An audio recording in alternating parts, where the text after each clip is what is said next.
Hello, ladies and gentlemen, and welcome to the Ask Aviator podcast. This is episode number 18, I think. Yep. After a while, you start to lose track. But guys, it has been quite the ride. Lots of episodes, lots of guests, lots of questions answered, and honestly, just a really good time to be had by all. Primarily for those of you guys who enjoyed the pre-show, eating mandarin oranges on the stream. Man, these are good. I can't believe anyone would not eat these on a stream. Just delicious. I want to say a huge thank you to everyone who's in the chat right now, guys. For those of you who are listening to this after the fact, this is actually a live stream video feed, so you can see all of the hilarity behind the scenes. Highly recommend it. We're going to be trying to add another camera that shows behind the camera, because what happens back there is way funnier than what happens over here, so just expect it. Hello to Karma, Jim CR120, Alejandro Diaz, Resurgence PPG, Todd, always good to see you, Ripman Riding, Eric Sheridan, John, the original John, Lucian Sims, Teardrop FX, and so many more that I can't see right now. Really, really glad to have you all here. It's a pleasure indeed. And right now, something's happening behind the camera. I don't know what it is. It's John. All right. Todd asks, who all is coming up to AirVenture with you? At this point, it looks like we're going to have John and Nina, Jeff Booth, who you guys have seen on the stream about probably 6 episodes ago, maybe 8 episodes ago, Woody, Karma, or Will, Andrew Solano, Ron Turan, Parker, Jeff, Fletcher, gosh, so many people, like seriously, so many people, guys. There's a ton of people coming. Jonathan Kaiser, Rhymes with Laser, good to see you, sir. Nate Goodwin, always a pleasure. Sandor, pleasure indeed. CT Shoot Flyer, nice to see you.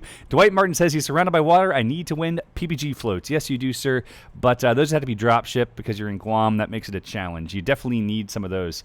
Eric must have hit the snooze button. I have not hit the snooze button. I'm awake.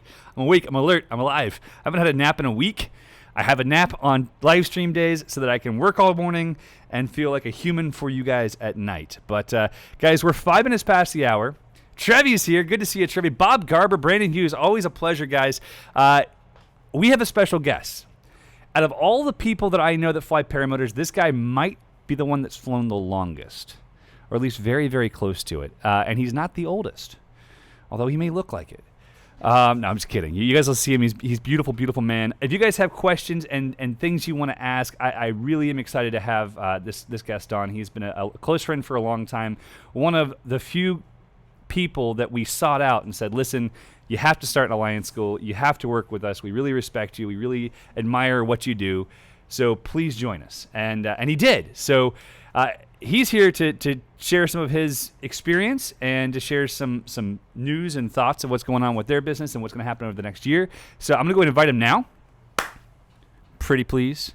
Dun, da, da, da, dun, dun, da, da, da. Hey, everybody. This is Drew Solano. Do you want Andrew or Drew? Either one. Drew's usually works. I just don't like Andy, but now everybody's going to call me Oh, my God. What's up, Andy? Hi. I'm So, Andrew Solano, how old are you? I'm 40 years old. 40 years old. You don't look a day over 50. Yep. It's good. I'm going to move this so I can actually see you. Which way does just it need move to it go? down. There we go. There you go. We can angle things. It's beautiful. Now I don't know what your any eyes. of these apparatus are. So. I don't know what the apparatus are either. So Drew has a long history of flight, and it all started where? Flying paragliders started on Okinawa, Japan when I was about 12 years old. Right after we moved there, my dad had been there a few times, and we met up with his old flight instructor, and he was teaching paragliding. So after about 9 months of ground school, I learned how to fly. Finally took a solo flight. And my solo flight was still a tandem because the two of us, there was another kid my age, we were both the same age, same weight, everything. And there wasn't a wing small enough for one of us to fly. So we had both done tens of dozens of tandem flights, and then they were like, here, go together. And a company out of Germany that summer found out about us and sent us 2 custom-made gliders that were our size. That is so sick. That was 1993. Is that still how you order your gliders? I do. All of them custom size, custom colors. Yeah. Which adds another 4 weeks to the delivery. So 1993. Yep. So you've been flying paragliders for 28 years. I took a long break in there, doing what teenagers do, and then joined the Marine Corps. And So you were a Marine? Yep, I was in the Marine Corps for 20 years.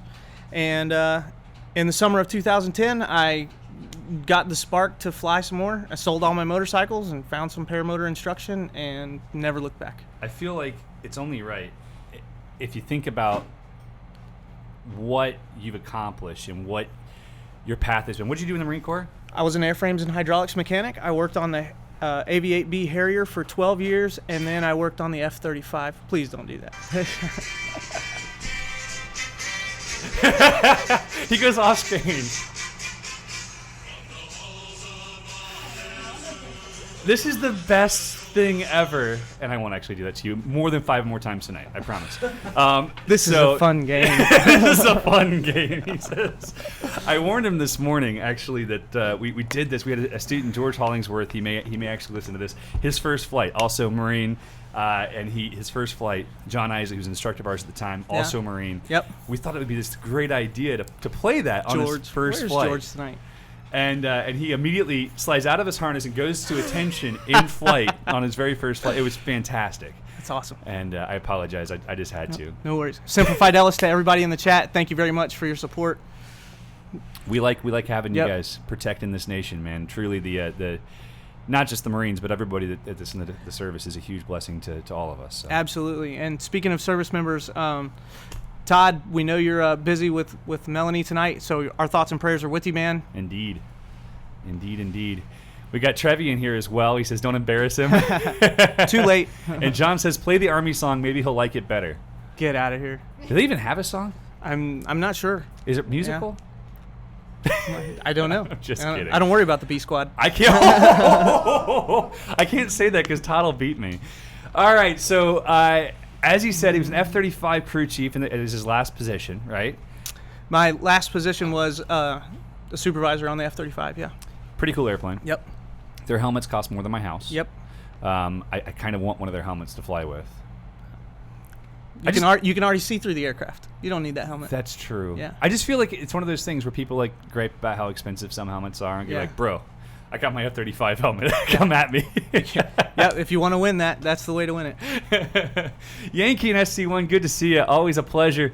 Guys, we have a ton of people in the chat right now. There's 106 people watching live. I know there's a lot more that watch it or listen to it as a podcast.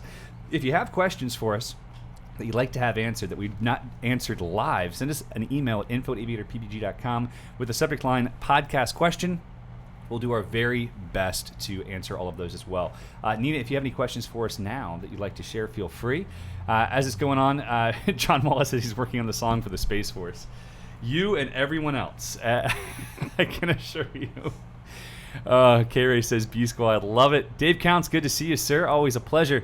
We've got a lot of people joining in, and we have a lot of questions hopefully rolling in soon. Otherwise, you're not just going to talk about stories. And the first story I want to talk about, you have an interesting mission, a very interesting mission, because it's a mission that's enviable by almost any paramotor pilot. And that's to fly on a different continent every year. That's right. Yep. Where have you flown? Where's your favorite, and where are you going next? My favorite so far was Peru. We had a great trip a few years ago. Even though I got some good new parts, titanium pieces always work good.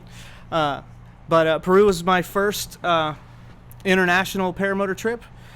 Did 3 weeks down the coast of Peru from Lima to Tacna with Jeff Hammond and Scott Ritchie.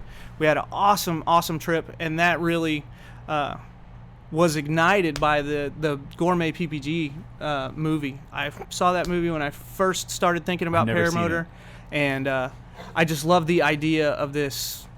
Just flying weeks on end with my friends and doing it in exotic locations. We just had a blast. When I got invited to go on the trip, it was everything that I thought it was going to be.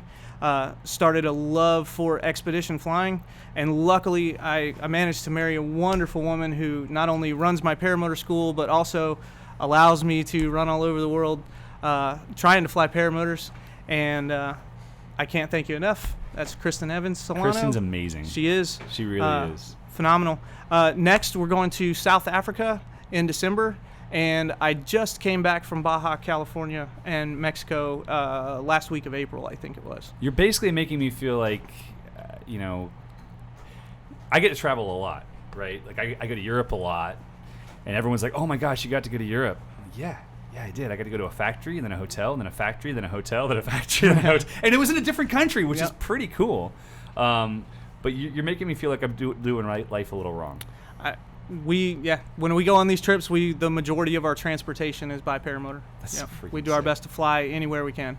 That's amazing. It really is. Yeah, and that's inspiring for me because it's something that I'm working on now. Now that Nina's taken on a lot of my roles and John's running marketing, my job's going to be traveling, adventuring, and sharing it because I love to share, whether it's a podcast or it's like whatever it is. I find so much joy in experiencing life and helping other people be inspired to experience their lives more too. So absolutely, you've inspired me. Thanks.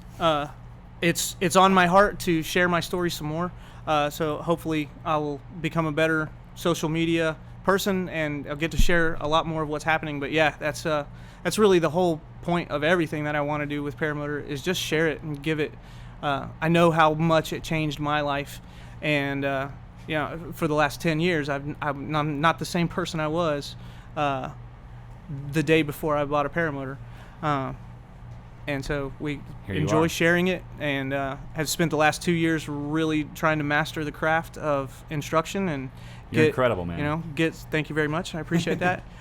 Get a solid school up and running, and hopefully that stays running for a good long time, and help us get where we want to go and help mold the community in the right direction. We're in the golden age of paramotor right now, and we really need great leaders and mentors in the sport to help push people to make the sport better. Absolutely. Because as we get more and more mainstream, the more and more the example that we're setting as paramotor pilots is going to influence where our future goes. 100%. 100% agree. And that's one of the big things for us. Like when we started Aviator, when I started Aviator, the goal was to try to inspire people and show a more professional outlook because the introduction to the sport that I had was not pleasant. And I saw that consistently where the training wasn't great, the experience wasn't really ideal, and I think it's really imperative that as we grow and as we do more and more things that are influencing and inviting more people into the sport, whether it's beginner classes, intermediate classes, etc., we have to find ways to professionalize. We have to find ways to constantly pushing forward. I mean, the students that we had fly this week, we had 4 new pilots so far this week. They're crushing it. They are. They don't look like first flights. They look like 50th flights. Yeah. And that's just indicative of the training that they're receiving, which is awesome. Yeah, and you can see the quality even in the community right now. There's a huge difference in the quality of pilot from last year's bad apple fly-in to this one, where there are much less broken props, a lot less scary moments, and, Even with double the number of pilots there? Yeah, with double the number of pilots, there was half the carnage awesome. that is normally there. So that's really a testament to everyone that is doing their best to seek out good training, and to everyone who is training to step up the professionalism. And we shouldn't accept that today's training is just as good as it was 10 years ago. No. That's a decade ago, and if we're still accepting those standards, we really got to think about what we're doing as a community and as a whole. So I love it that we're seeing the influence that's happening with professional training, and there's just a ton of great schools out there now that are teaching to quality syllabus and doing a much better job of being that solid support for new pilots who don't know what they're doing yet, and guiding them through the moment of that we don't know what we don't know. Well, and that's one of the big things that we're trying to do with the Aviator Ambassador program, where we're taking our past students and teaching them how to teach kiting. It's because not only do you need to have good education, not only do you need to have a good education, you really need to have a great network. You need to have a family of pilots to fly with when you get home from training. Absolutely. So the Ambassador program's whole goal is to be able to influence the entire networks of pilots, not just people who train here, but people who maybe they train here, they live in New Jersey, and they fly with Tucker in the gang, but now they can connect with new pilots and bring them into the fold, per se, so they aren't making mistakes. They aren't doing things that are going to just damage the sport or anything like that. So that's the whole goal. That's one of the many things we're doing. And in fact, Nina just texted me, just about 5 minutes ago, texted me a question that had come up in that pre-show, and that was, what is the duration of the class? How long do you really have to stay? What do you think? It depends on you. Everyone comes with a certain, or a different baseline than anyone else, and a different skill set and a different learning style. So if you're young, athletic, and you're still very, very quick in the brain, a week is going to be enough. And it's also if the weather's good. Exactly, that's where I was going. And it's not necessarily about talent as much as it is opportunity. And some classes we get plenty of flying opportunity, and some classes we get less than ideal conditions. And it's really just a matter of where you end up training, when, and how much you pick it up.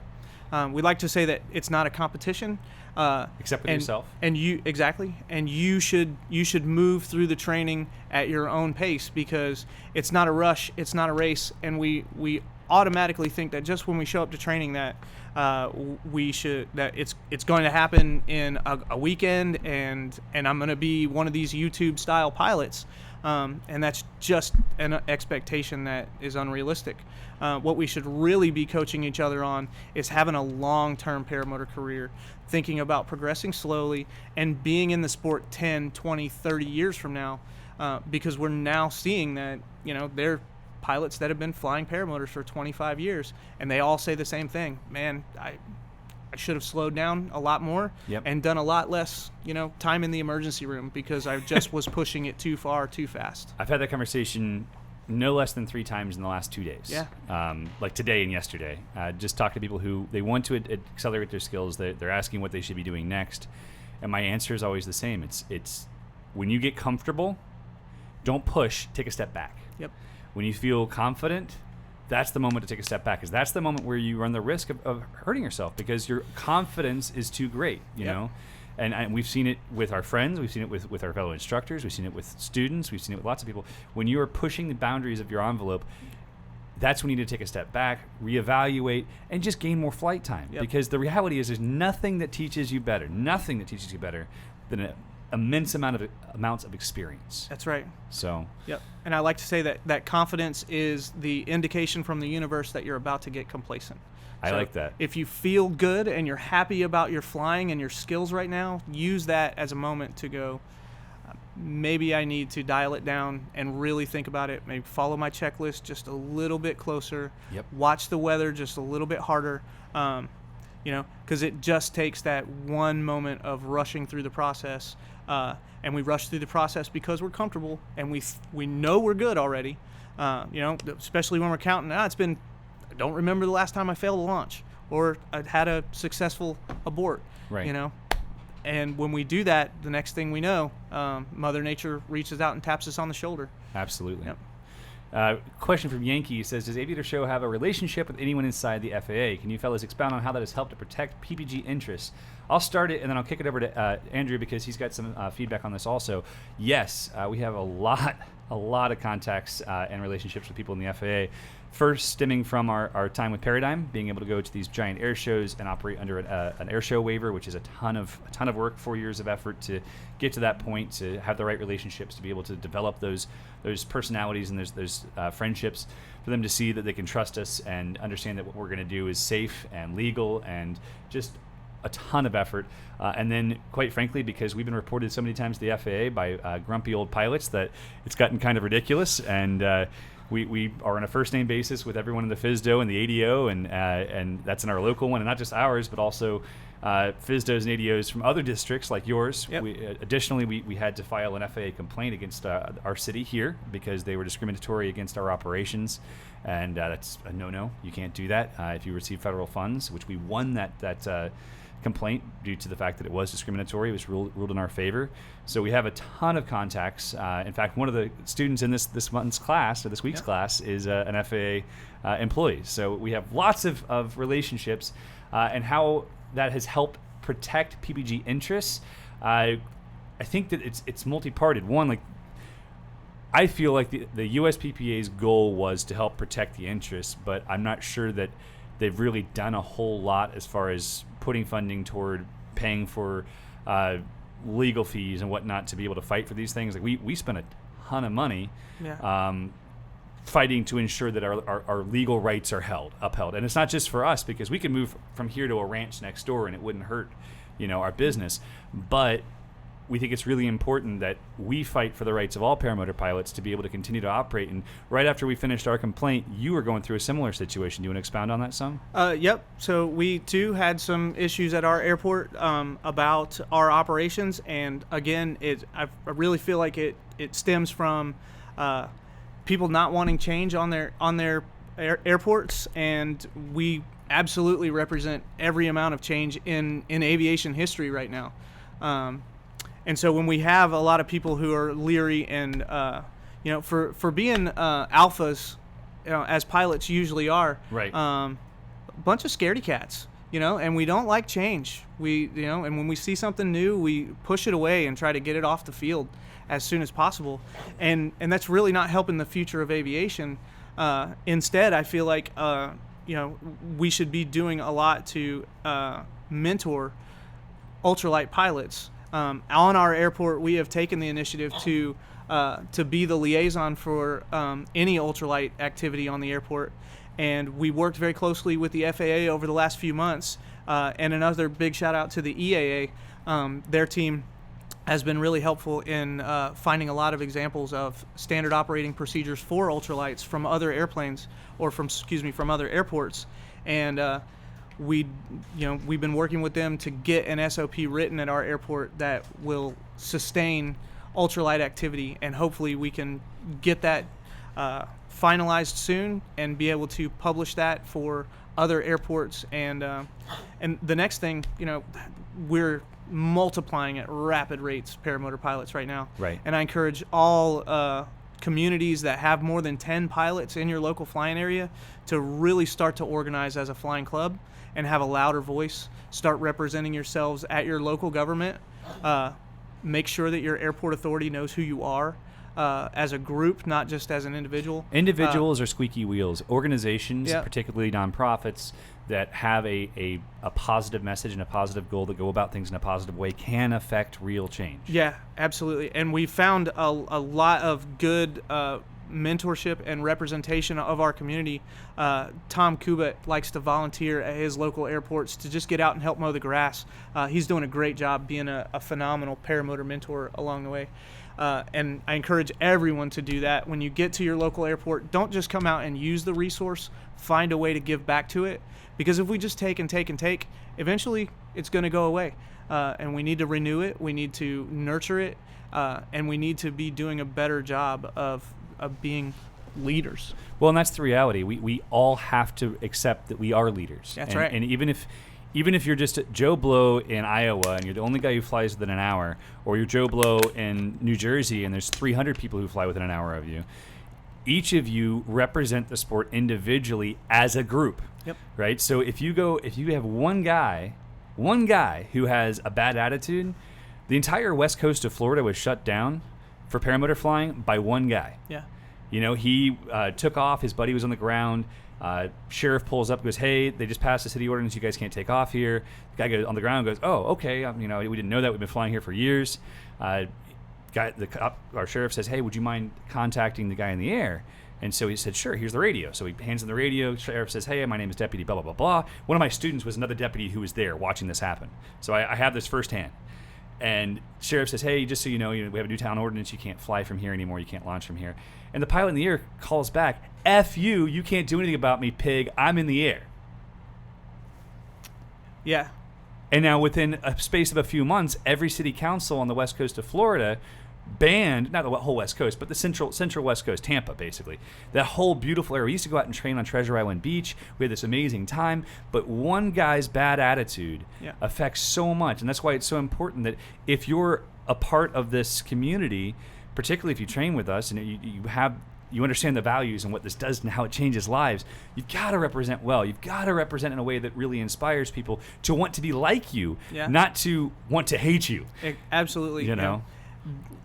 You are going to be someone's first experience with paramotor. Yep. Whether you like that responsibility or not, it's one of the unspoken consequences of becoming a paramotor pilot. Yep. It's just such an elite and rare thing still, even though it's so popular right now, and such a wonderful way and a wonderful feeling. You know, it's a different way to fly. and I still can't describe it completely. But we are someone's first experience with paramotor, and we have to make sure that that's a positive experience, because we are a microwave society right now, and that first impression lasts a lifetime. Well, and I'll say it this way too: you may not just necessarily be someone's first experience. They may have been annoyed at you flying over their house for the last 5 years, and you may be their last experience. Yeah, absolutely. Your conversation may be what pushes them over the edge to try to create a group, to create legislature, to try to block it. Thank you, Nina. There's all these different options out there, and it's really important. It's important to be gracious. So we've got a whole bunch of questions that have rolled in. Hi, Uncle Tony. Uncle Tony, Jim CR, Marie Anderson, good to see you. Yeah. Slick Jimmy, pleasure. James Dunn, yes, DBAD. It's funny. I don't know who coined the DBAD phrase first in the sport, but it was our first rule for about 5 years, and I keep hearing it more and more. So I think it worked. What is your opinion on operating from a tower-controlled Class D airspace? Does your right to fly still apply in a funded airport if you make your operations include ATC and a radio? What do you think? Given the time of day and the amount of operations that airport has, if you have a good working agreement and you understand the risk that you're taking by flying in that level of controlled airspace, you're gonna be fine. But you should certainly not fly into to that level of airspace without a good working knowledge of what's supposed to be happening there. So please make sure that you're making phone calls first. Yes. Really making your presence known, and especially for the first few times that you're doing something out of the norm, it's a really, really great opportunity to learn how to file a NOTAM. It is. So one of the things that I've done, I've flown out of Class Delta airports quite a lot, actually. And for instance, Lakeland Airport, I fly out of Lakeland all the time. I fly my airplanes over there. I fly paramotors there. I was contacted by the Lakeland Tower. I have a really good friendship with some of those guys up there. They contacted me to let me know that some paramotor guy, which they assumed was me, or was one of my students, had come out and demanded to be allowed to fly.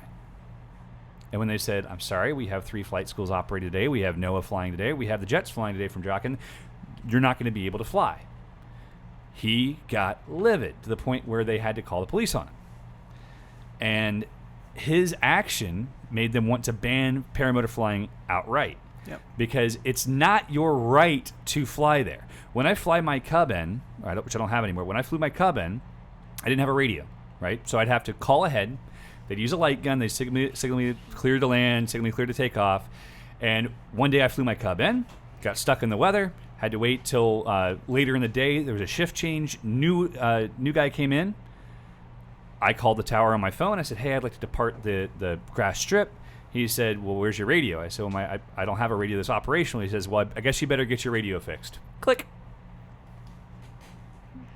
So now I'm an airplane pilot sitting in my airplane, and I can't depart because he wants to keep me on radio comms in order to be able to depart, because that's the only way he felt like he could safely direct me to avoid traffic. Yeah. That's their job. Their job is to mitigate safe or to maintain a safe traffic pattern, right? That's their job. So if you're going to go in there and be rude, be crass, be unkind, and have expectations that you deserve something because you fly just like everybody, no, absolutely. You are an impediment. You are a challenge to work with. Just like a flight school is a challenge to work with. Just like opening an aerobatic box of that airport's a challenge to work with. And they don't have any place in their rule book that says they have to allow you to be a challenge. Their job is to maintain a safe airport. That's their number one priority. Everything else is minutia, right? Yep.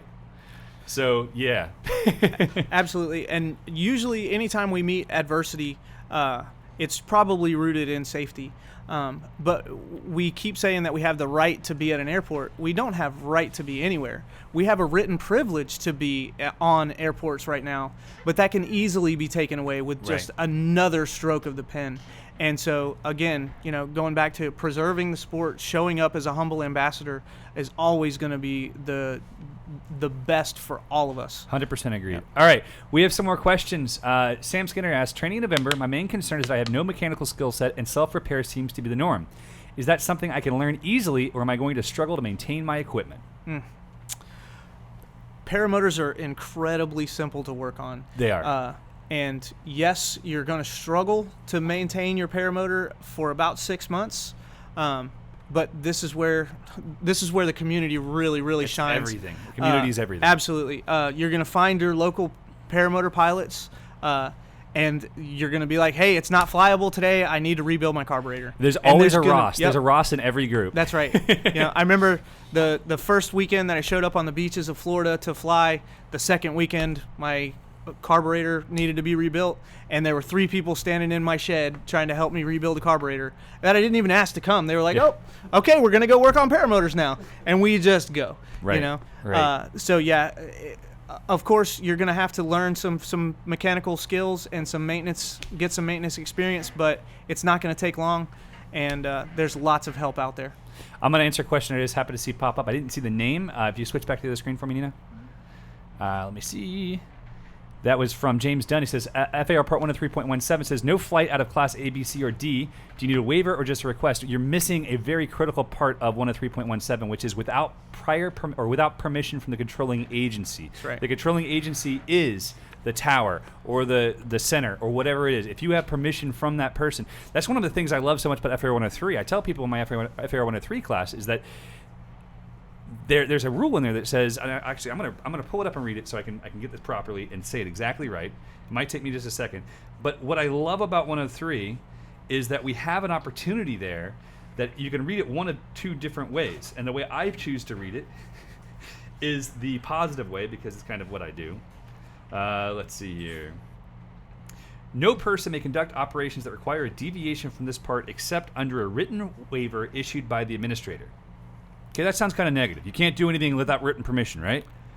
I read it differently. I do too. I read it that means I can do anything as long as I talk to the FAA first. Any person may do anything that deviates from this part as long as they have permission. And it does take work, guys. Yep. Like it genuinely takes work. I have had a ton of work to go through this and try to make things work. But just got a comment from Scott Ferguson. Says AV is a know-it-all. Felt the need to comment. Sorry, Scott. I apologize if you feel like we're being know-it-alls. We're trying to answer people's questions, and that's usually how people might come across if they're answering questions. You said that?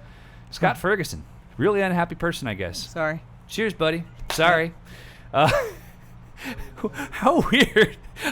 I don't understand people. Like, if you have a problem, let us know. Yeah, we have haters. We made it. We've made it. We had trolls last stream. We have haters this stream. We have crossed the threshold. With 130 viewers, we've crossed the threshold. With that said, if anyone would like to share this post and let us know that you shared it, Facebook, YouTube, Twitter, however you want to share it, share the stream.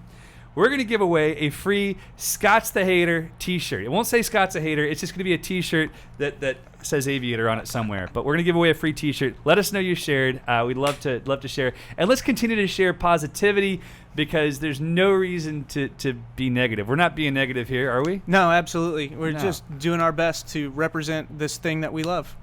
Well, sorry to rub you the wrong way, Scott. Exactly. Scott, cheers, my friend. Tonight, by the way, we've got some Cabernet on tap because nobody sent us any bourbon lately. I gotcha. Looking at you, Lucian. Lucian. Jeez. All right, so we have more questions coming through. Greatly appreciate everyone's involvement. I want to take just a moment to give a huge shout out to the Domino's Eatin' Fools who'd better save us some freaking pizza. Our July class is down at the Red Schoolhouse right now. They're eating Domino's. They're watching the live stream. Guys, thank you so much for watching. Thank you for being here and trusting us with your time. And it's just been a real joy to have everybody as a part of this. So to each of you guys in the July class, thank you very, very much. Todd brings up that Charlotte Douglas International Airport has had its runway foot dragged by PPG pilots with prior approval. Absolutely. And I was going to say, great question to ask is what's the coolest FAA waiver that you've gotten for paramotor? My favorite has to be flying at night over an audience of 500,000+ people. That's a pretty cool one. Nice. That was, and the next one, which is next summer, we have the possibility of flying through the Arch in St. Louis. That's going to be fun. Yeah, they told us we couldn't do it even under waiver because we had fuel on board, which this giant tank right here, we could be terrorists. And so that's one of the reasons why we started building electric paramotor. Right. So pretty sure the terrorists are not going to file a waiver. Pretty sure, yeah. And I'm pretty sure they're not going to fly something with a 1.5 gallon tank. Yeah. But, you never know. All right. What? Bring cookies when you show up at the airport. What's the best approach? What has your approach been? To getting into the airport? Yeah, to getting a waiver or permission. Making sure that you have a well thought out plan. If you write something that just says, "Hey, I want to go fly over the Grand Canyon," they're not going to waste their time on that. But if you have it, your ducks in a row, you know what you're talking about, and you're using common sense and good pilot theory, it's probably going to make it. The best waiver that I've heard about so far is we had a trip a couple of years ago. A bunch of French and Canadian pilots came down to fly a tour through the Navajo Nation, and they actually got a waiver to fly from the airport that's on the south side of the Grand Canyon to the airport that's on the north side. Unfortunately, I can't remember the names of those now. That's amazing. They got the waiver to fly 50 paramotor pilots over the Grand Canyon. That's so cool. You know, and so you can get it. You know, it takes work, it takes time, and it takes planning. But the FAA is not here to stop us from doing anything. It's here to supervise, make sure we do it safely, and more importantly, it's in everyone's best interest for them to allow us to do things. Right. Because that's what they're here for. They're here to make sure airplanes stay in the air. Just like anyone who is in a position of authority, you will find the bad eggs, right? The bad apples who are just going to say no matter what. People who want to tell people no because it's easier than saying yes. Yep. But generally, my experience with the FAA has been extremely gracious. We did a world record attempt with David Tejero Lopez, where we took him to 23,000 feet, kicked him out of an airplane with a paraglider, and he's supposed to do infinite tumbles. 1,000 turns was his goal, right? That was the goal. And I initially contacted the FSDO and asked for a waiver. I filled out all the paperwork for a waiver, explained everything we're going to do, all the safety protocols, all the practice things we're going to do. And then they're like, listen, we could do it via waiver, but you're looking at 6 to 12 months process. Or we can put you in touch with Miami Center. Miami Center will give you what their requirements are. They're going to put you in XY, the cone of airspace. It's going to be operated under skydiving rules. So it was a whole different rule set. So we did. They put us in touch with Miami Center. We ended up meeting with them multiple times on the phone, via email, filling out exactly what our plans were, what our flight plans were, exactly what equipment had to be on board. We had to have the jump plane circle them all the way down to 14,000 feet. All these steps and procedures, but they worked with us. Yep. And then we did Sun and Fun, and the whole Miami Center crew that we were working with came by the booth, and they were all high-fiving and all excited about what we were going to do on Monday. They were so pumped. And so the reality is they're willing to work with you if you're willing to be professional and gracious. It's 100% doable. By the way, guys, Starfighter won a T-shirt. Starfighter's the man. Starfighter, email us info@aviatorppg.com. We will get that out to you. John DeJong says, do you or anyone else have a generic pamphlet introducing paramotoring and asking landowners for permission? USPVA. Yep, they have one. The USPVA has a lot of great resources for us, one of which is not only landowner waivers, but paramotor waivers for all kinds of stuff. There's tons of maintenance research on there. Jeff Goen has done a phenomenal job of at least putting a lot of information and good quality information in one or two good spots that are easy for us to find. I remember when I was very, very new at this, every week I would wait for footflyer.com's update on I still love his blog. Parablog. His blog's awesome. But now I don't have to wait for it or go to the website anymore. It shows up in my news feed and all that. Thank you, Facebook. But man, Paramotor with no Facebook was a different place. It certainly was. It was a much happier time. You had to do a little more work to find the crazy. Yes, that is true. That's very, very true. John DeYoung, sorry, sir. All right, Lance Schuster asked Maverick adapter for the Foxy Trike. Still going to work on it. In fact, Ross is watching right now. I'm going to go ahead and kick this to Ross. Ross, when you get home from Oshkosh and Moonshiners, let's strap a Mav to the back of the Foxy, figure out exactly what we have to do to put together an adapter. It should be literally a one-day project for us. I'd like to make that happen. Robert Durbin, good to see you, sir. Mm-hmm. Let's jump back to the questions. We had some good ones. Let's see. All right. Suddenfashion.com says, I acquired a Blackhawk R120. Will this be a good beginner unit? It's actually my first unit. Was a Blackhawk 125. My first one, I had 252 or 253 hours on it. Yep. No issues. I cleaned the carb once. My next, 8 months with them, I went through 8 motors and 22 engine outs. So I think it really depends on the engine. It depends on, in my situation, they had a whole bunch of carbs that were jetted improperly. And so I just kept scorching pistons and having clutches fall off. It was just, I had a bad run of things. I don't know if that's the standard for the brand or not. Have you had any experience with one? I don't have any experience with Blackhawk, but I did fly a 120 for many years, and I believe the smaller displacement motors are great for beginner pilots. They provide enough thrust, but not too much to get you in trouble. And That's they why also I love the Atom 80. Yeah, and they also teach you to fly with your mind instead of your motor. Yes. Always, you don't have power to get you out of shitty situations. You have to think ahead. Yeah, you got to fly the airplane, and you got to maintain your margins of safety, because you don't have all that extra horsepower to get over something or get around something or whatever. So it teaches you to be a more fluid, more graceful, and more professional pilot. I think that's a big part of not underpowered, but a lower power unit, Yep. especially with a clutch and like a heavier prop. When you have to think so far ahead. Like you have to think, okay, I want a foot drag and I'm descending. I have to start adding power at 7 feet, Yep. not at 2 feet, because I have to have the expectation it's going to have that lag time. For it to spool in, for the prop to start spinning. It's kind of a fun experience. Absolutely, and making better decisions on the ground, knowing you don't have the thrust to take off in a certain distance, making sure you have plenty of distance for that longer, little bit drawn out takeoff run that you're going to have. I think lower displacement motors make good pilots, especially in the adolescence stage. Absolutely. It's one of the things we've seen a lot of. Now, behind us, we have a Fly Products Eclipse, and then we have Evolution from Parajet. And Parajet has a really unique thing that we really like, and that's that the offsets can be moved across the arms. So a lot of our customers are buying Maverick with Atoms. Yep. So if they're under 200 pounds, they're buying a Maverick Atom with the expectation they're going to fly it for 18 months, and they're going to put a $3,000 into it and have a new, or $3,200, whatever it is, have a new motor with a new prop, and just swap the offsets to have a lot more power as they're starting to upgrade their wings. Yeah. So it's a affordable way to get the best of both worlds without losing too much, which is kind of cool. Absolutely. So, Chan Manisalasan? I really want to know how to say your last name. Holy cow. How can we encourage more ladies into the sport? There are no female PPG pilots in my state, Victoria, Australia. Should we bring your wife on? Absolutely. We should get Kristen in. This is Come my on. You're getting in here right now. Yeah. You're getting in here. This is one of the favorite- newest lady favorite pilots friend in the paramotor world right now. Absolutely. And she is literally one of my favorite people. One of the most intelligent people you'll ever meet. Kristen. Hi, love. Hi. You're going to scoot in close to the microphone. Push up against your man. Hello. Hey. Talk loud. Talk about what it took for you to get into paramotor flying and what you think we can do to get more ladies into the air.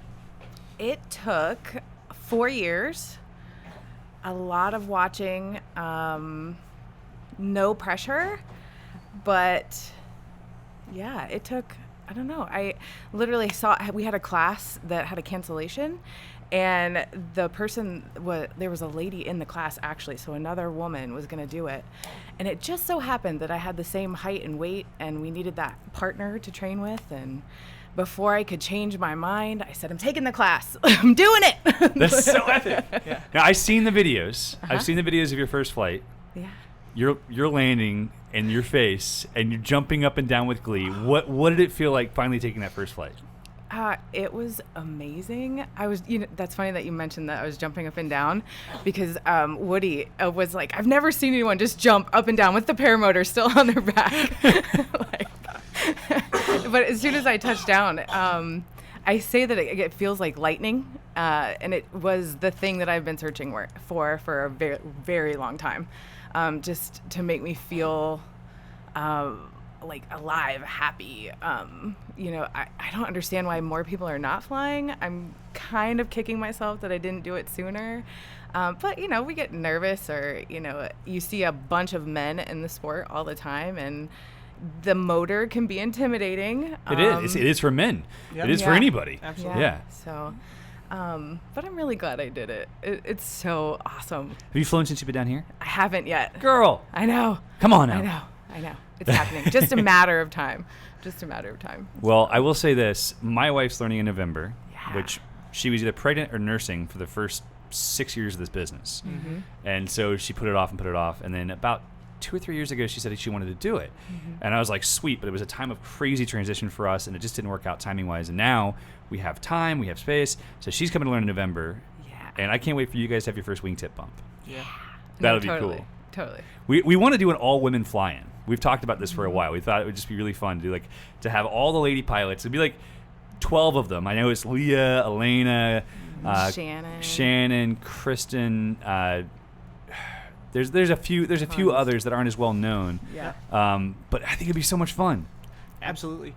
This is my favorite trend in paramotor right now, that more ladies are showing up, because it's just better things to look at on the field, and they're really great pilots. They're more natural pilots than most men. That's for sure. We've been talking about setting aside a class aside next year to be an all women's class at Skyfield Flight Works, and I feel like we should embrace this as positive change. The other thing is, the more we have these wonderful ladies that show up to every fly-in to support us, make food, and why are they not enjoying the views that we are also? There's 14 hours of the day of a fly-in that we can't fly or shouldn't fly, or that we're socializing with our friends, and they're doing a really wonderful job taking good care of us, making wonderful meals, washing clothes, reminding us to eat or take a shower, because we ain't doing nothing at paramotor fly-ins but doing paramotor stuff with our friends. And they should take advantage also. 100%. Yeah. 100%. In fact, for those of you guys who are wondering, oh yeah, don't forget Jacqueline. Of course don't. Yeah, Jacqueline. Yeah. Jeez. For those of you who don't know, Nina got to go for her first tandem last week. Yeah. Let me get her on the stream to talk about it. We got after the stream, she crushed it. She did awesome. We had a lot of fun. She was super cute. So at first, she's clutching the bars. Yeah. And I was like, you don't have to hold on. And so she did this number, put her arm out, and then came back, clutched the bars. And 5 minutes later, she's flying around with her arms out. And then 5 minutes after that, I asked, do you want to hold the toggles? She's like, no. Then 5 minutes after that, she's looks up at him. I said, do you want to hold the toggles? She's like, yeah.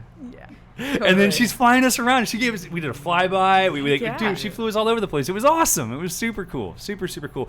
Quick shout out to Brent. And I think it was Slick Jimmy. If you guys are interested in working for us, please send us an email, info@aviatorppg.com, with your resumes. We are actively hiring, and we are absolutely excited to find some new characters, whether it's for instruction. We need help in the warehouse with shipping and receiving. We have other opportunities. I'm actively looking for an assistant for myself and Nina, because Nina, who was my assistant, is no more. She's now our operations manager, and she's in charge of a lot of stuff in the business. So expect, if you work here, you may get promoted out of your job. Speaking of which, that's one of the things that's happened with these two. Yeah. You're back here to help teach the class. Absolutely. And apparently you're coming back again. Yeah. In January. Yep. Yeah. We're looking for a new home for Skyfield, and of course, in true Aviator fashion, there's opportunity down here for us, and we're gonna take it. We're excited. Our biggest bottleneck at Skyfield is in South Carolina is the weather window just doesn't allow us enough flyable time to really sand off the rough edges to these new pilots that we're training, and we're gonna move everything. We're gonna move to get to a better place where we can produce a better product from Skyfield. Yep, absolutely. Yep. And that's one of the things we're doing. So we're starting a second school here in Florida. It'll be an Aviator branded school, maybe co-branded with Skyfield, and maybe. But our goal is to be able to give the exact same experience. Right now, all the alliance partners are giving a very similar experience to what they would get here. Yeah. But the experience here, I mean, you've seen it firsthand. It's changed a lot. Yeah. For the better, I think. It's a really great program, and it's wonderful to see that everything continues to evolve, and we just don't get stuck in our ways of this is how we've always done it. Right. It's my worst phrase ever. I can't stand that. If we've always done it that way, there's a reason that we should change. Yes. If you're not growing and changing, you're right. dying. That's just right. all if there is to we're not evolving, we're dying. So I love that everything continues to change.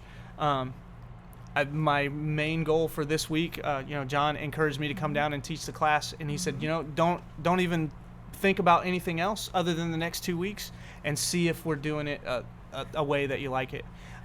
And I already knew I was going to like it because I was down here for the graduation flights of the last class. Yes. And the proof is in the product that it works. Well, that was our lowest number of flights for a class we've had in the last 4 classes. They only had 188 flights between them. Only. What a Only pity. 188. So this is a great question I'm going to bring up. This is from damage.cc. He asked, where can I order? And I'm going to bring this up really quick. This is my favorite paramotor t-shirt. Thank you. A Skyfield Flightworks tee. Where can they order their spiffy? And I need a new one because mine is so faded. Nice.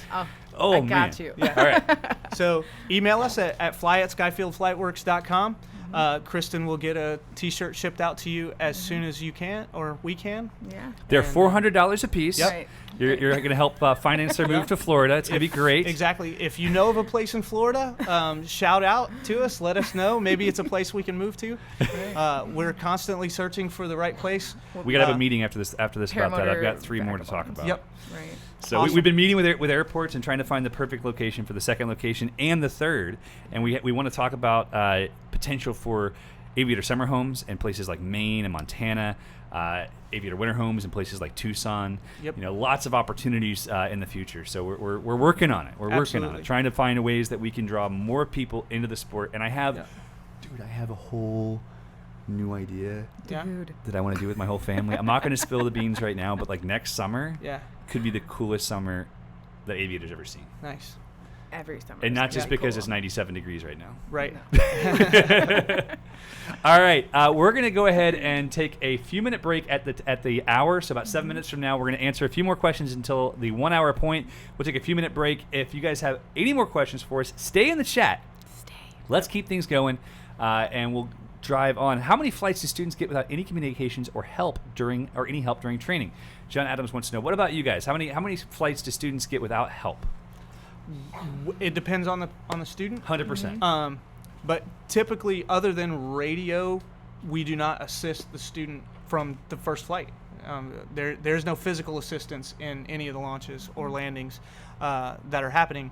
And then usually we start to wean the radio chat down around the moment that we can see that you're doing the command right before we actually give it to you, which means that you're cognitively understanding what's happening and you know the next step and you're confidently moving into it. So it really depends on you how long we talk to you on the radio. And usually around flight 5, we see the students starting to take more independence. Right. By flight 10 to 12, we call it the graduation flight, where we're just on the radio holding it and just watching you do cool shit. Yeah. That's and then $20 for the swear jar. You can donate it right to resurgencepPG.com. I will, absolutely. I'm going to say a bunch more cuss words for Resurgence PPG. Todd, we're gonna All for raise Todd. money. Robert Michaels is in the chat right now, man. You're going to have to donate to his stream, too. I don't know. All right. Robert, good to see you, my friend. No, so we're the very, very similar position. We have a it depends on the student, but generally between flight 7 and flight 12, we start stepping back. If you are physically gifted, we had a student, Caleb, here a few classes ago. He got like 125 flights or something ridiculous. Yeah. I would say that his first 10 to 15, he had people on the radio. After that, we would observe and we would have him on the radio if he needed any help, if there was anything that was going to be an issue. Yeah. Like, hey, there's a gust front coming in, land. Or, hey, be advised there's an airplane on approach, whatever it might be. But aside from that, he was all on his own. And he left here with so many flights it boggles the mind. Yeah. He actually just ordered one of these with an That's atom awesome. on it. So Cool. Yeah. And similar situation at Skyfield. Once you're reaching the point of independence, as long as you're still here, you can fly as many flights as you want. That Mother Nature gives us the opportunity for. up to 15 days of flying time. Yep. We want you to have at least 15 flights before you leave. Most of our students in the last few classes have ended up with between 22 and 50. Yeah. Yeah. awesome. Which just a testament. Our students unfortunately are not breaking into the 20s. We usually see 12 to 18 flights with Just the the weather weather window was, that we yeah. have it in South Carolina. But we had a student come down here to get some of his follow-on training, and the very first morning we were down there, he went from 2 flights to 14. He got 12 flights in one morning. Right. And just a testament to big weather window. And yeah, we'll stay on the radio with you as long as you want to learn. Yep, absolutely. You're stuck with me for a while. Yeah. Yeah, absolutely. I'll be on the More radio than with you 15 for days? a little longer. Yeah. Let's see. James Dunn asks, is there a comm helmet that has a Bluetooth audio out? Yes, our Aviator helmet does. You can also find lots of other helmets with Bluetooth out. We had a great question from Trevi. He says, what can I do to stay fit and benefit my launching procedures? I'm just going to go ahead and say this. You're built like a Greek god. Right. Stop it. Yeah. Stop rubbing it in our face, Trevi. Exactly. You could try to make it look harder. Make it look harder. That's right. That would be okay. Physical fitness for paramotor, I feel like, good solid core and some good cardiovascular exercise is really all that it takes. What I'm actually going to do when we go to our break at 7 o'clock, we're going to play our first draft of a very short video that explains some of our necessary exercises, things you can do before you come for training or after you leave training to build that core, to build your flexibility, things that will really help you a lot. We'll try to get that playing. I know John's back there. He just gave me the most stern look I've ever seen in my life. But we're going to try to get this to put together so that he can get it all prepped. The email you're looking for, Nina, is fly@skyfieldflightworks.com. All right, so. What was this? Sudden Fashion, Myrtle Beach. We're in Ridgeland, South Carolina, which is about 12 miles from the Georgia border. Awesome. Yep, and I keep trying to stop by, and I keep missing you. Yep. We live in Savannah, and we commute up to Ridgeland, South Carolina. We got a nice classroom in the corner of a hangar there, and good field to operate off of. Wish we had better weather. I know, I do too. And I would have thought where you guys are, you would have great weather, but it's really interesting how living on America's penis here in Florida, it does seem to work better. Absolutely. All right, guys, we're nearing the top of the hour. Continue to type in your questions and keep us aligned with what it is you'd like to do, or what it is you need help with, have questions about. We still have a few questions left that we will be getting to. Jim, CR120, Unis, and James Dunn, we finished yours. Damage, we finished yours. Brent Lofton, we finished yours. I've got one from Doug Martin we'll answer as well. We'll get to those at the top of the hour, or the beginning of the hour, bottom of the hour, whatever you want to call it. I don't even know. We don't know.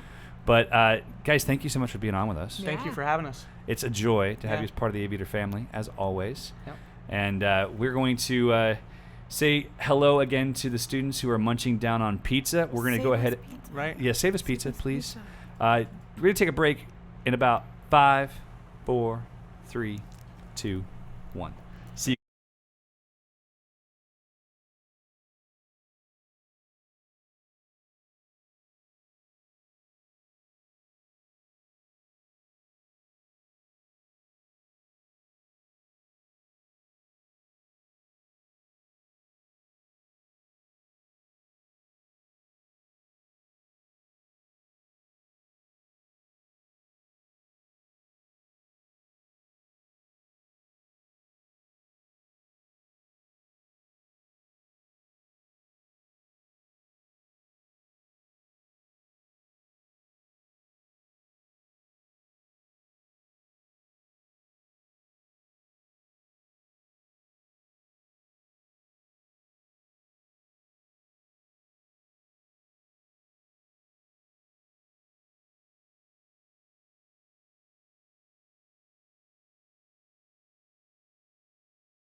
All right, guys, we are back. I'm sorry about the audio. It's our very first time ever trying to play a video through the live stream. Always a growing pains. It was definitely a growing pain. It was a pain anyway. So we are working on this problem, and if I don't drop it on John 2 minutes and 38 seconds before he needs to do it, he'll probably be able to figure it out better. So that was an oops, but they got to see it, and that now they know that it exists. So that's a good thing, I guess. Yep. I'm really excited for this video to come out. You know, one of the hardest things as an instructor for us to do is tell people that it's not your time. You know, you're not ready to fly yet.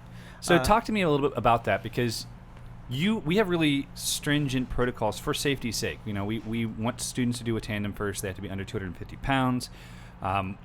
I want to talk people through some of the stuff that we're working on, because I shared it with some of our students this afternoon at lunch, and they were really intrigued by it. But what are your limitations and why? Like what? And it's not against anybody. It's not discriminatory. It's just your personal choice of how you run your school. And it's really not even my personal choice. It's just the physics of the sport at this moment. You know, number one, we do have a weight limit of 250 pounds, and that's really because at the current business model that we're running, we don't have equipment that will lift anyone heavier than that safely. And safety is always paramount. It's not that because we don't like people that weigh more than 250 pounds. It's just the simple fact that physically we don't have the equipment to serve you properly. The second thing is if you're lacking in the physical fitness department, you're just not going to have fun. You're going to struggle with the intensity of the pace of consecutive day training, the way that we deliver the product. And last but not least, you know, the end goal is not only for you to finish safely, but for you to have a lot of fun. Absolutely. You know, we encourage you to be in the best physical condition that you can be in. And not just physical, but mental also. And yes, the mental game is a really, really challenging thing to get through. You're going to reach some adversity during your training, and you know, having a good positive mental attitude about it, and showing up and being coachable, you're gonna get way more than your tuition value out of your training. And like I said, we just seen too many people struggle that are getting up there in age or getting up there in weight. And the thing is, it can be achievable for them. Oh yeah. But it's going to be at such a physical and mental cost that it may not be able to be completed within the time of the program. Yep. It may not be able to be completed for quite some time. I had a student, bless his heart, one of the nicest guys in the world, who was about 340 pounds, and he came out with a plan to trike, and he did. Yep. And after 22 flights, I had to tell him, I said, listen, I'm sorry, this sport's not for you. Yeah. He was of an age that it got to the point where his overwhelm sensors would kick in, and he'd be looking right at me, and I'm talking at him in his face, like here to here, and his eyes would glaze over, and he couldn't process. And he had another guy in the same class who had a similar challenge where I would tell him stop, and he'd go full power. Yeah. I found it for him. I told him after the fourth or fifth time that he almost really hurt himself. I said, listen, the next time you don't stop, I'm going to throw my radio through your propeller. You're going to owe me for both. Yep. Which is not a proud moment for me. No. But, you know, you really have this genuine, heartfelt concern for people because you don't want to see them get hurt, A, and you really don't want to see someone put themselves in a position where they could kill themselves. Yep. So for some people, it's just not the right time. For some people, it may not be the right hobby. But it's all a part of it. It really is all a part of it. So one of the things we're working on is, well, it's several things. We are working on developing a height, weight, health matrix. Yep. So you input your height, your weight, and your activity level, and it develops a score. So we can know, we don't want to have a class of 8 students show up that are all D scores. That they're all 100 pounds overweight. They all have no physical activity. You want to have a class that has a smattering of each, right? So that you can make sure that you have instructors that are capable of taking care of each one.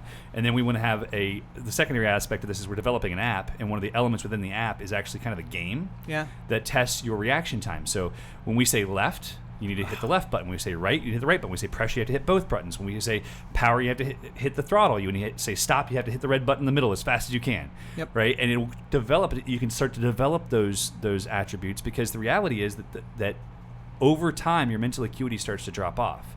I can tell you with absolute certainty that from the age of 18 to 33, my God, I was a superhuman life machine when I was 18. I could do so much more than I can now. So, there's a lot of things like that we wanted to develop and push ourselves toward. Partha, no, it is not a restriction for advanced classes.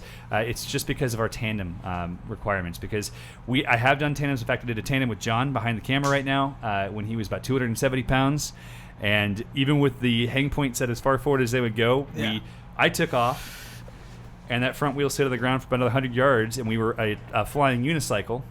And I knew I could handle it. I had it under control, but I literally had to keep the thing balanced on one wheel until he took off. Yeah, So absolutely. It's important to make sure that we do things in a way that's really as safe as possible. So that's why. That's absolutely why. Yep. And I really, really, really respect people like John who know they have a goal in mind and they do the things that it's required to get there. John lost a lot of weight. 68 pounds. To get down and show up for paramotor training. So follow that example. If you are over the weight limit and you really want to come to paramotor training, please sign up for our class, because if you are willing to do the work, you're going to graduate. Yep. We have a guy that in our local community, he's actually our chiropractor. He's in the chat right now, Brandon Linker.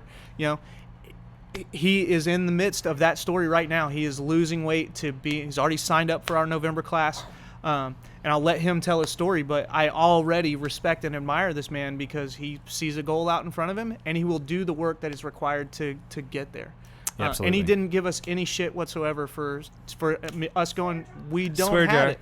That's going to Resurgence.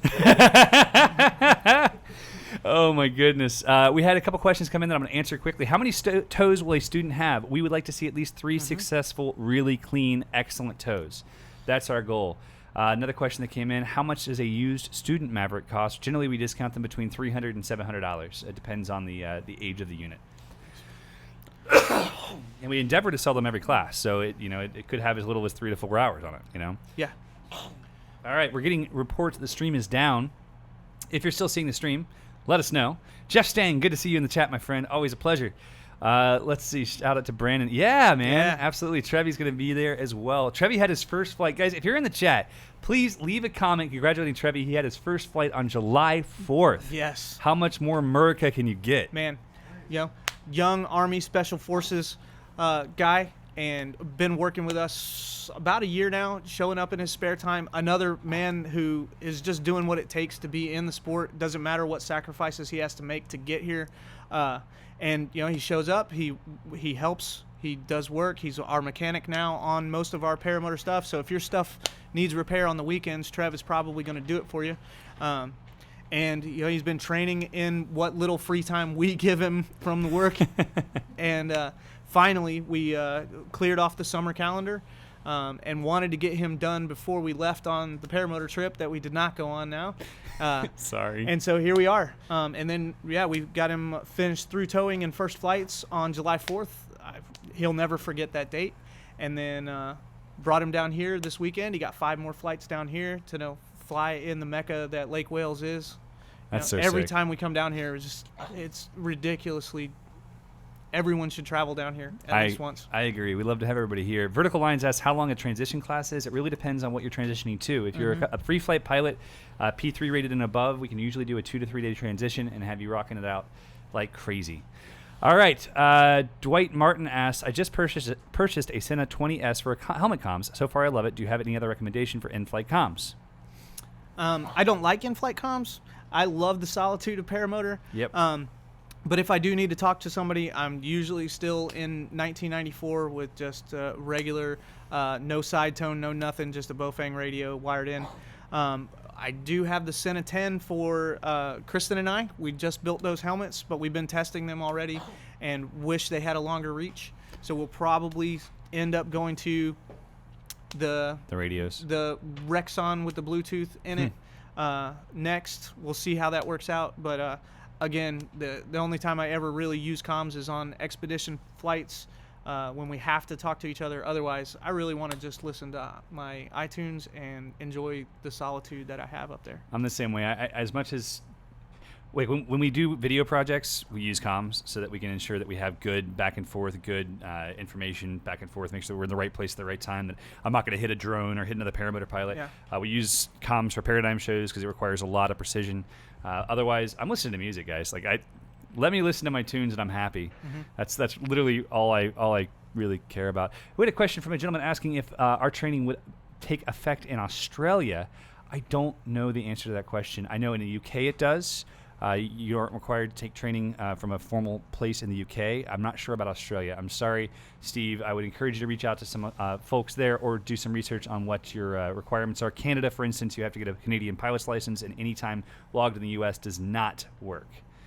Eric Bangston says, do you ever see a time where you would expand Aviator beyond paramotoring, sport pilot, private, that kind of thing? Abso-freaking-lutely. Absolutely. I'd love to. It's a dream of mine. Once we have enough paramotor schools operating and running really well, doing things the way they should be, I have so much passion. I think of, and this is something I wanted to bring up when we were talking about the FAA, I think of paramotor flying as kind of being the gateway drug to the rest of aviation. It's an introduction that helps us see the joy and the passion, all the great stuff. So I'm all about that. I'd love to. I actually was working on an aircraft design with someone else last year. That was like a dirt bike in the sky, little bush plane. So there's a lot of cool opportunities out there that may happen in the future as we continue to build the business. Vertical Lines asks if students purchase equipment before they come and train. Sometimes they do. We have about a 96% rate of people who've purchased equipment before they came. If they didn't purchase it from us, that end up not utilizing their equipment. Eric Sheridan's in the chat right now, and he's one of the few that bought a unit and ended up keeping it and ended up being the unit that he wanted for himself. It's a very rare thing. Our encouragement is always to buy based upon experience instead of buying based on marketing. Yeah. And if you do want to buy something beforehand so you don't have to wait, totally understand. Talk to our team, because chances are you won't have to wait anyway. Right now we have, 10 or 15 new paramotors here, 10 or 15 used paramotors here, 12 brand new Parajets on the floor at Parajet, ready to drop ship today. Yep. So that you shouldn't have to wait. We've got about 40 or 50 wings behind me. So you shouldn't have to wait. That's something that we reinvest a lot of our capital into to ensure that we don't have to. I have to give a big shout out to Brad 13. He hasn't had a cigarette in 3 weeks. 47 years old. Job, dude. He's been smoking since he was 13. After 5 days of training, I'd had enough. Learning paramotor has motivated me like nothing previously had. That is so sick, dude.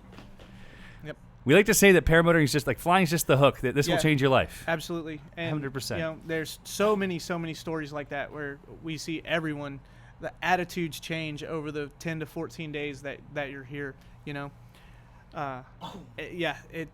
It's unbelievable, the change, and it makes you want to be a better human. I agree. Yeah. I really do. Craig Taylor just bought another Resurgence spot for January. Oh my goodness Outstanding. gracious! All right, guys, I have to give a huge. I have to tell a story and give a huge shout out. Man. So, if you guys have seen the video that Tucker released back in January, where two one-legged gentlemen learned to fly for the first time together, one of them's name was Craig Taylor, and Craig is an awesome guy from Nantucket. He contacted us about a year before he came to train and said, "I want to come and train with you in January of next year, but I won't do it unless you contact Resurgence and help me find a candidate who only has one leg."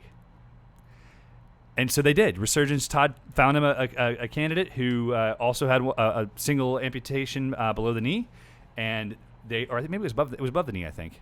And they learned to fly together. Yeah. It was above the knee, and they rocked it. They freaking crushed it. And and Craig's still flying like crazy. In fact, Craig, the picture of you is in our bathroom now. You replaced the Eagles. And so it's really, really cool. And he just donated another training class to a Resurgence candidate. So it's super, super cool, Craig. That is a huge deal, man. Thank you very much. We love to support Resurgence. As I've talked about in a couple of live streams recently, we are coming out with our own foundation as well, which we're going to be utilizing to promote and help Resurgence as well as other candidates that may not necessarily be military. We want to see everybody flying that possibly can. Yeah, absolutely. These organizations that are helping people get into the sport are a phenomenal resource, and we should totally protect that.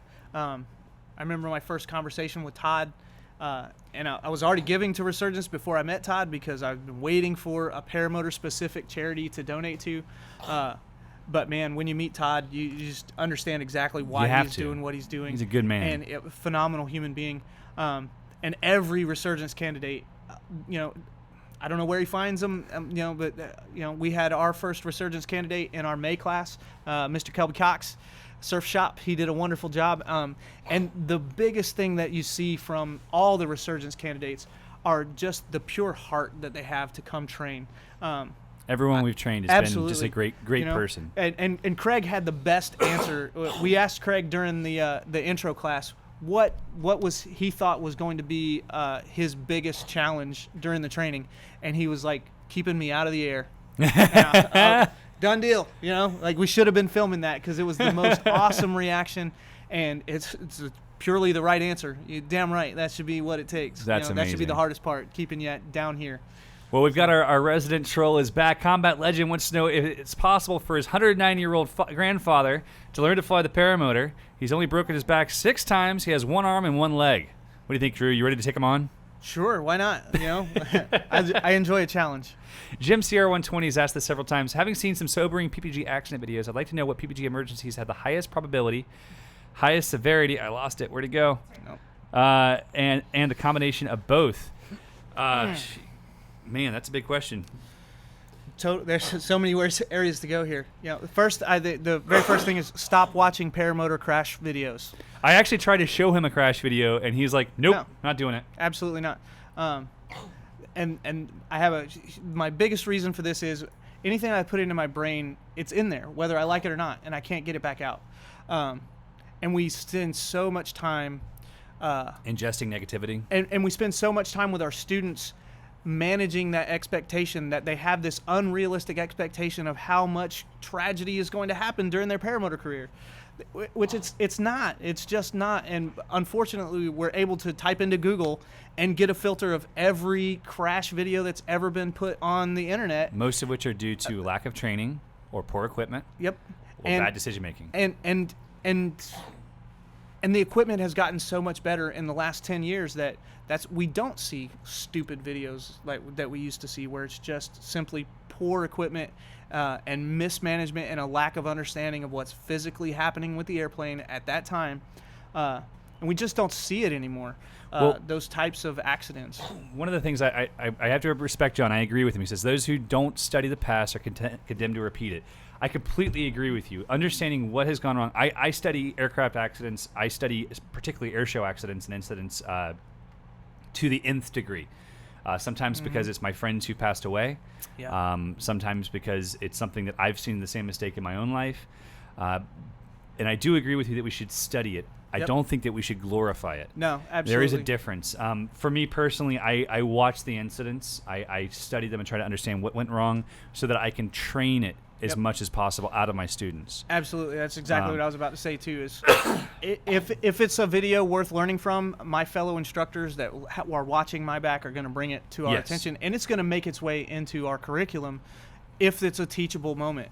And that's when we should be watching videos, not for entertainment value, and we should stop sensationalizing crash videos as a community. I agree. And and learn from them and get them off the internet if we can. Stop doing that. Yeah. So Jim, the answer to your question, the most deadly is going to be water landings without flotation. Behind this curtain, you can't see there's 400 power float units because I think it's the number one thing that everyone has to own. So I genuinely invest every penny I can to make sure we have enough that no one will ever have to go without flotation, particularly really good flotation that's been tested. I'm actually flying a paramotor into the water soon, like really soon. In fact, it's going to be a paramotor sitting right back there. I might do that this week. That'd be fun. And so just to showcase how well they work and why, about 5 years ago, my brother and I had to pull a guy out of the water that was nearly dead. He had a partially collapsed lung, broken orbital bone, no flotation. And after 30 seconds in the water, he made it out of his harness, got tied up in his wing, and he was face down, still, and done. He was finished. So I'm super big on that. As far as the most common incidents, you're more likely to see incidences where as far as injury goes, it's low flying and being aggressive, making too big of turns, etc. All right, Jim asks what radios we recommend for comms to the tower. The Rexon 370 has been really highly recommended. I believe it's 370. I haven't used it. I'm an ICOM guy through and through. I love ICOM radios. I just bought 2 more of them. They're freaking sweet.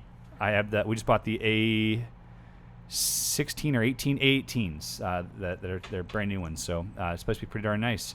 Brent Lofton wants to know what the youngest student will train. For us, it's 14, simply because we've trained younger, and they've done very, very well, but they've had trouble with the physicality. And there's also a lot of medical studies and whatnot talking about the development of the brain and when they can make conscious and subconscious decisions that'll keep them alive. What about you guys? You have Dom. How old is Dom? Man, Dom's 10 years old. He's kiting regularly. Like a boss. Yeah. Yeah. Where is Dom? Is he still in here? Come on, Really? buddy. He doesn't want to come up here. So we always tell Dom that he's going to start flying when his skills and his maturity match up.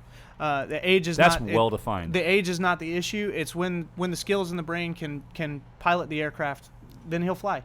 And again, I learned at 12 years old, and it took me 8 months of kiting. Like I Right. literally was on the beach every Saturday and Sunday kiting while everyone else was flying.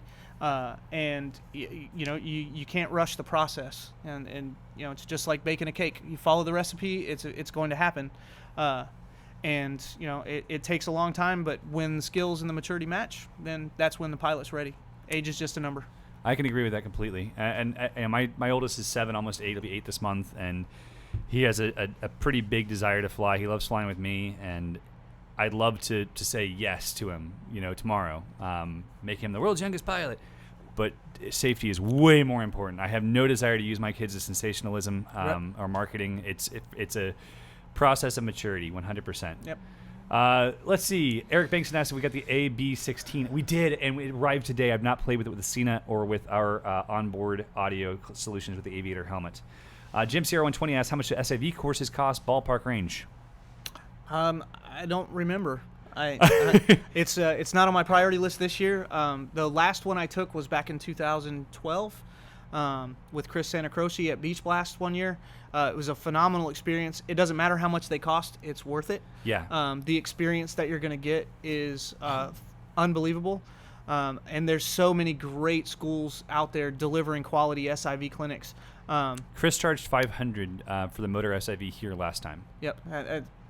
So they're all across the board, though. I've seen SIVs and that are $1,500. that's less than $250 a day. That's a phenomenal rate for having that quality of instruction on the radio with you. By all means, take advantage of that. Absolutely. We received a question. Let's see. Scroll up a little bit. Let's see. Do we have classes for teens? Not yet. Elite Pro Boy flew his $100 paramotor for the first time. It was a thunderstorm, and it was amazing. He broke both his legs, but it was totally worth it. Okay. Do you recommend I take your lessons? I love trolls. You guys are awesome. Nick Griffin asked, what's the lightest pilot we've trained? Successfully completing the course here at Aviator's home location, 100 pounds. Yep. We haven't had anybody at Skyfield that's been unreasonably small. Probably we had 125 is the lowest we've had so far. Jacqueline's like 102. We had a girl, Christina. She was a baller. So your wife's jumping up and down after her landing. Yeah. Christina gets in the simulator for the first time, and she's an Air Force pilot. And she gets in the simulator. She grabs onto the chains, and she starts doing pull-ups with the motor on her back. Yeah. I was like, really? Yep. Like, seriously right now? I think that's my favorite part of training ladies right now. The other lady that Kristen mentioned in our class, Dawn, we put her in the simulator, and she could not stop kicking her legs like a kid at a candy store. She had the happiest simulator experience we've ever seen. That's awesome. And it's great. SuddenFashion.com wants to know, is the weather in August usually good? I'm coming August 10th. Glad to have you, my friend. The weather in August is actually a very close relative of like the third circle of hell. It's really hot, just like it is in July, where it felt like 117 degrees the other day. However, generally every morning is flyable, and that is a wonderful, wonderful thing. We don't have the issues that we have in the winter months where we have storm cells and cycles coming through, big fronts moving through. So it's actually one of the better months to learn to fly in. Brandon Linker says, to avoid slipping on landings, what is the opinion of wearing cleats? Good or bad idea? I see videos of people slipping. Why don't people just wear something with a bit more traction? So Brandon is the man I was telling you about. He's working on losing all the weight to come train with us in November. And I would say your average hiking footwear is adequate enough. We do want some grip, but also, as you'll see in many of YouTube videos, we also want something that's going to slide a little bit because we really enjoy that foot drag slide in. So cleats are a little too aggressive for what we're trying to do. How was it? So I was having this issue where every time I landed, this is probably my 10th flight, 5th flight, I played a lot of Ultimate Frisbee. So I had cleats for Ultimate Frisbee. I love Ultimate. It's a lot of fun. You know, it's a white guy sport. I'm a big white guy. It's totally fine. So I thought, hey, I have cleats. I'm going to stop slipping. So I put them on. Thought I was brilliant. This is going to be the best plan ever. And then I landed on the taxiway. Exactly. Yep. I wasn't brilliant. Yep. It's like landing on ice. Yep. Like literally landing on ice. It was absolutely the worst idea ever. I don't recommend it to anybody. Cleats, if you're in a grassy field, maybe. But even then, having that much grip, unless you have high cleats that have some ankle support, you run the risk of having so much traction grab you, twist your ankle, and snap it. I would avoid that very much so. Yep.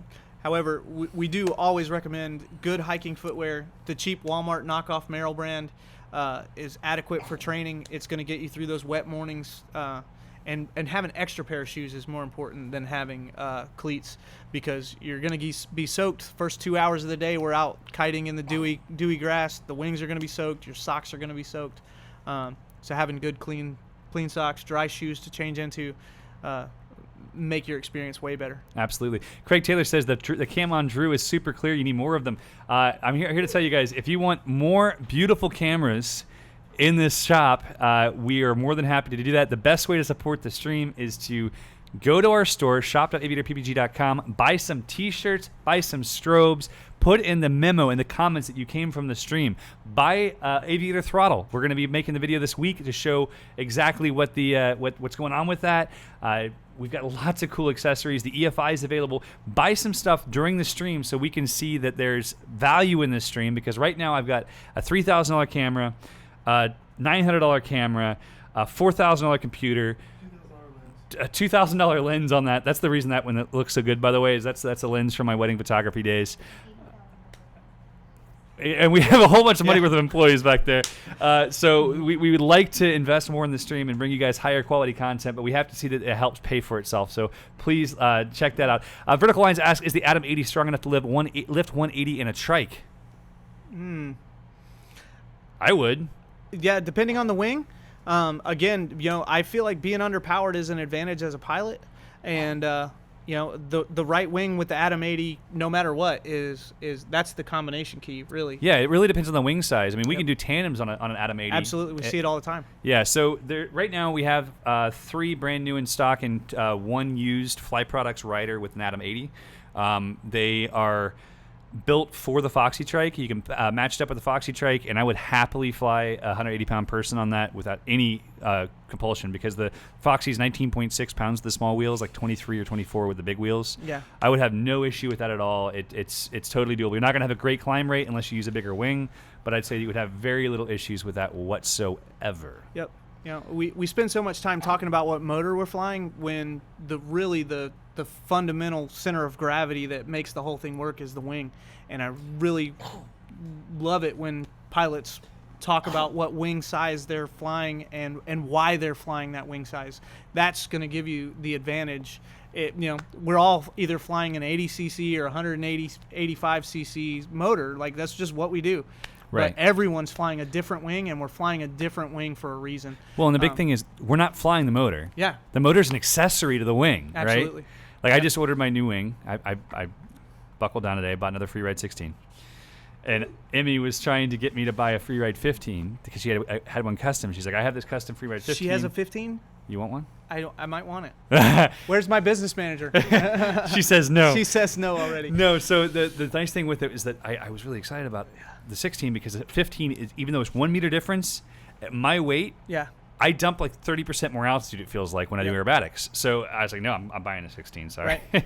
So I flew the Freeride 16, Johnson Q, Class Q Airspace. I flew his the last time he came to train with us. And man, like What a rocket ship. It's so much fun. It literally almost telepathic flying that glider. Like you look and it's going there. You think about it and it's going there.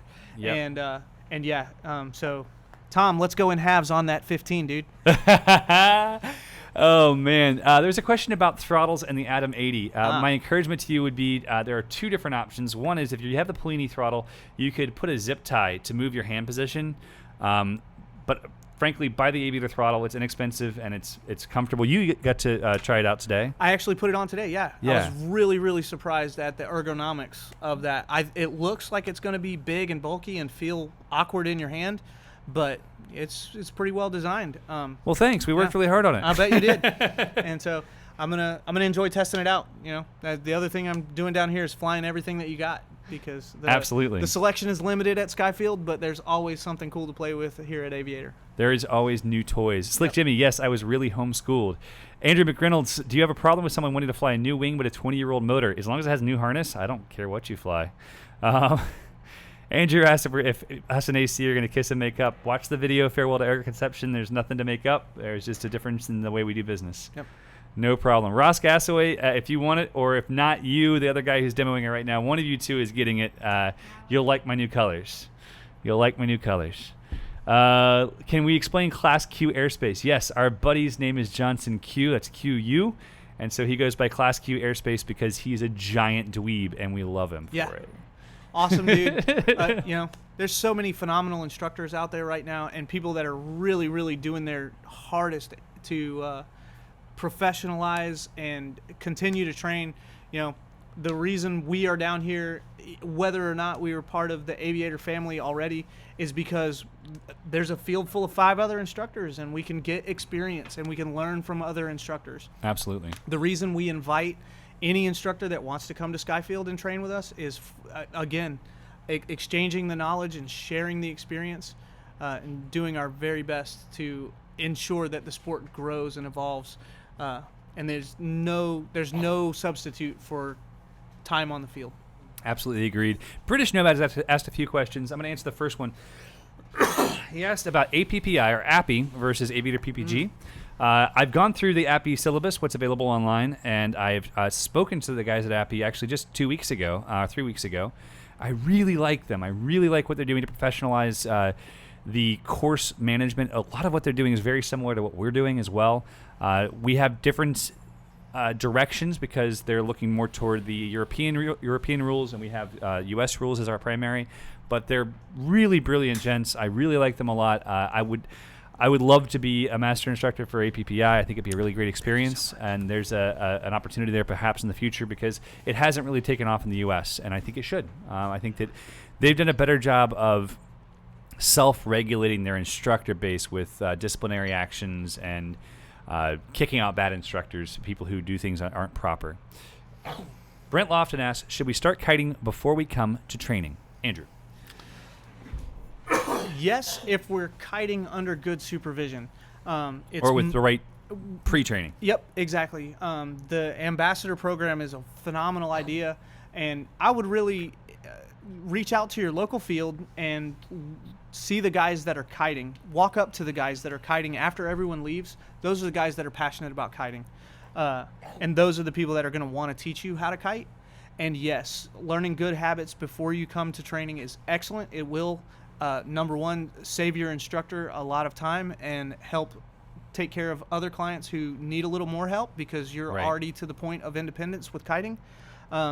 But if we're trying to kite on our own, we're going to learn a lot of bad habits. Really bad. And it's just the nature of the glider that if we don't understand how to speak the same language that the glider is speaking to us, we're going to naturally develop some habits that are going to be really hard to train out once you get to training. So good quality supervision as you're learning to kite is phenomenal. Trying to kite on your own is going to frustrate you and your instructors. That's the challenge with it. If you don't go through the Aviator kiting video, you don't have an ambassador to help you, chances are you may learn to do things the wrong way. Not that that'd actually be wrong, it just not be the same way you're going to be taught, which will create more frustration. So it's definitely a delicate balance between the two. Yep. There was a question just a moment ago from Bill Malibu asking if we've had many hang glider pilots take up paramotoring. Bill, my buddy Wolfie, I don't know if you know Wolfgang Seiss. He's an Austrian who's one of Will's Wings pilots. They're test pilots and demo pilots. He's a phenomenal pilot. And he became a friend of mine probably 7-8 years ago. He's a great guy. And he recently took up paragliding and was here for a hang gliding boogie and came down to Flew Motors. And he's awesome. He loves it too. So definitely happens, not super frequently, but it does happen.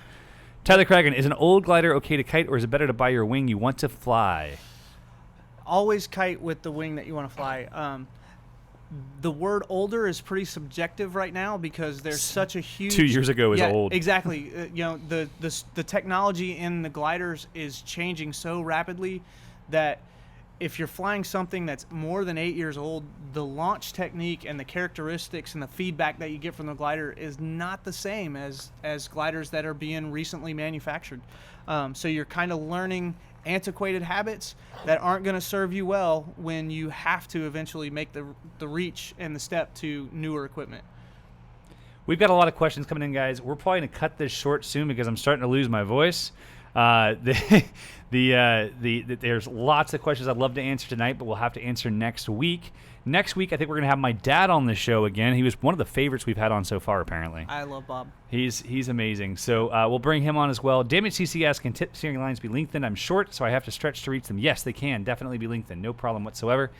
Yep. Wing selection video, Chen asks, when is that coming? That is on the list to create this week or next. So anticipate it coming soon. It needs to happen.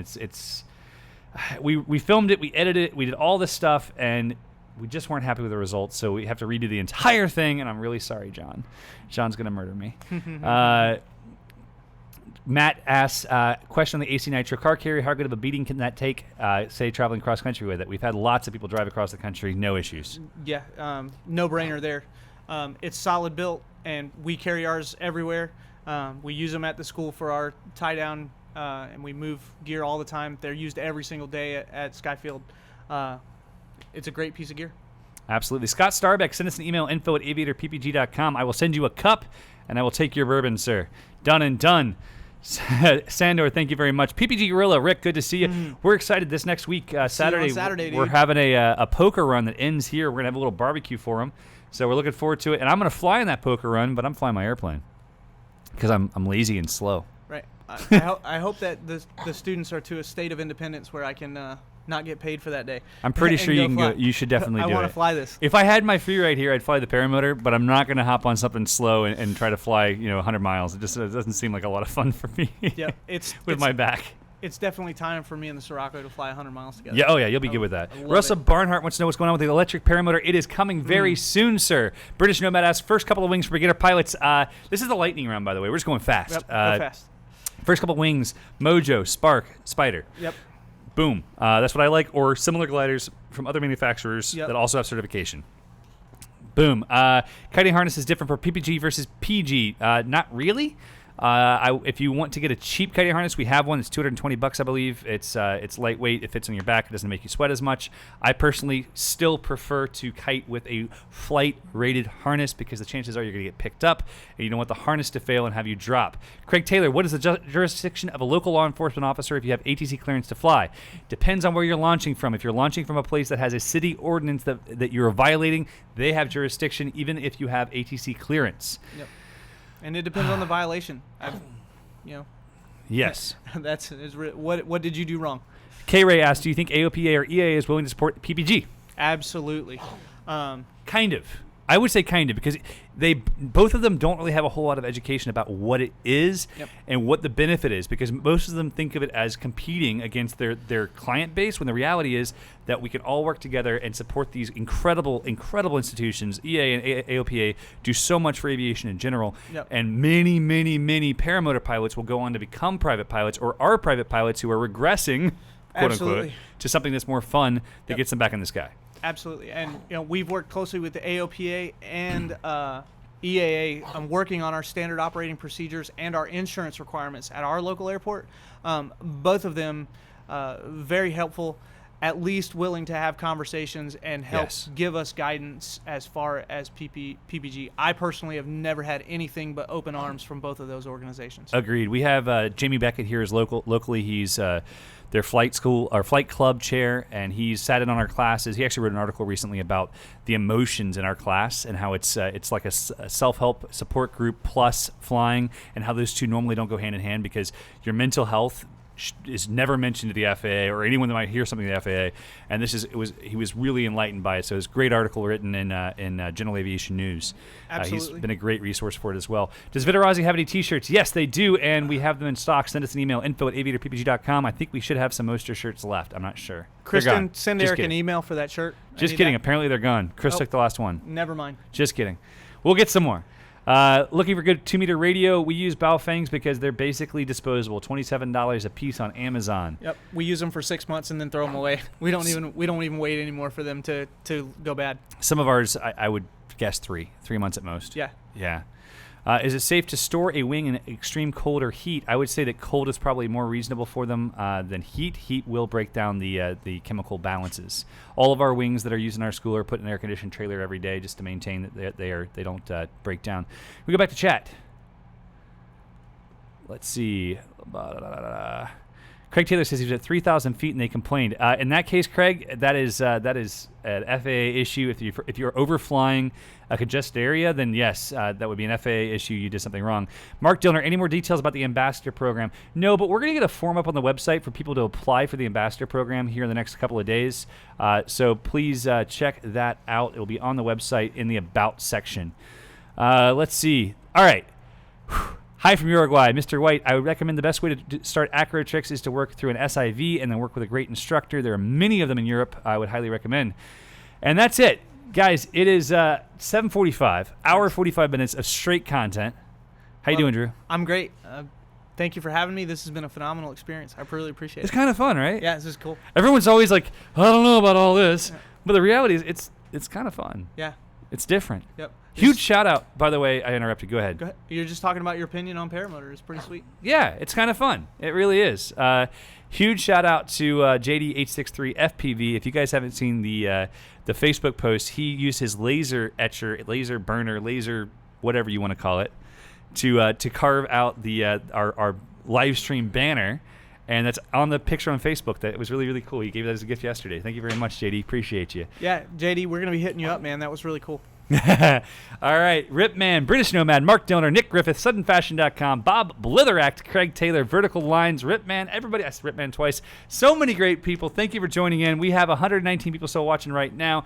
We'll have a few hundred more listen to this later. Jeff Stang, always a pleasure, my friend. Look forward to seeing you soon. Andrew McReynolds, thank you very much. Next week, looking forward to having my dad on the show. Maybe I'll bring my mom on too. You never know. It's going to be an interesting show. It'll be farewell family time. And Mike R., thank you for being here. We'll see you all very soon. Have a great night. So long. See you next week. Good night, everybody.